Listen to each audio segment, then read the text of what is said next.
There it is. We're live. Welcome back, guys. Justin R. Harris here on My Business Solutions. You guys know what it is.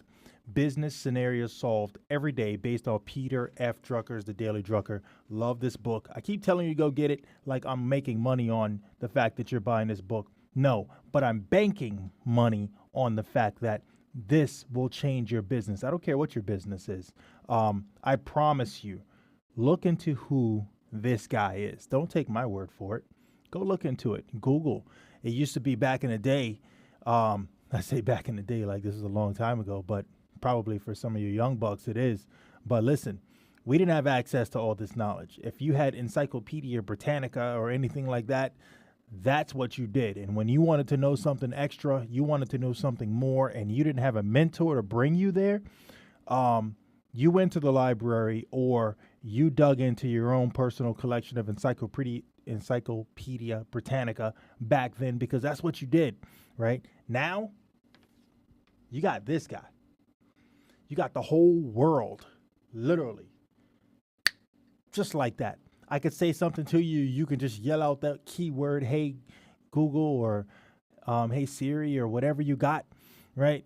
And you're going to know in seconds, right? So all I'm telling you is the information is out there, and this is what our bandwagon is. You jump on with us, and we dig into it. Today is all about continuous learning in knowledge work. So we've been talking about the knowledge worker and their value. And then this one, all right, we're talking about the knowledge worker in your organization, in your company, and you're keeping them sharp in whatever it is that you do. Whether you sell products or you sell a service, you want to keep them sharp, and they have to be on the cutting edge with technology moving forward and how that applies with your company. So without further delay, let's get into this one. So it states, right, knowledge workers must have continuous learning built into their tasks, okay?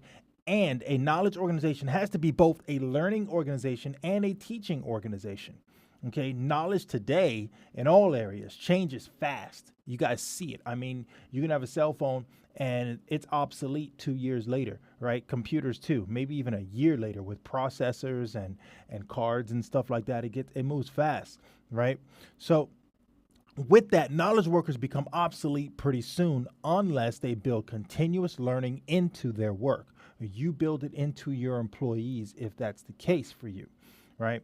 And it's not just true of high knowledge work, such as, engineers and chemists and biologists or your accountant. It's increasingly just as true for the cardiac nurse. These are secondaries. The person who handles payroll, the computer repair person, payroll, think about it.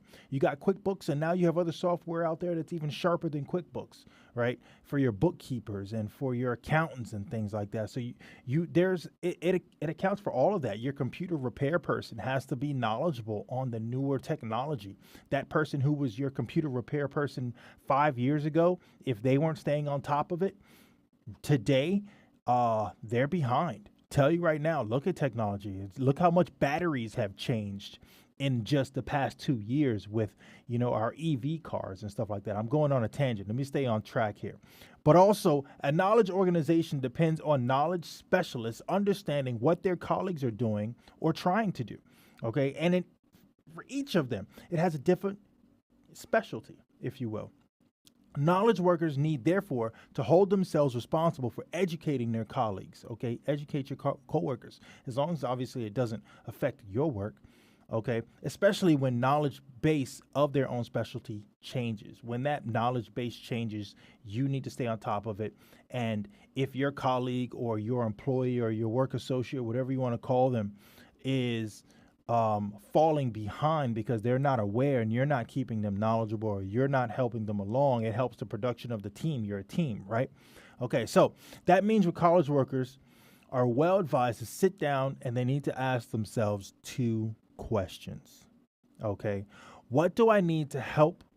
What do I need to learn to keep abreast of the knowledge that I'm being paid to know? What do you need to know? Okay. And what do my associates have to know and understand about my knowledge area and about what it can and should contribute to the organization and to their own work? 2 valid questions, right? And that's your action point. Dig in on that.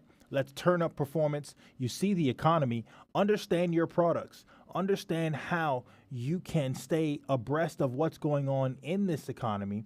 What does that mean for your company and your products, and how can you improve on that so that you stay ahead? That's the goal. See you guys. Enjoy your day.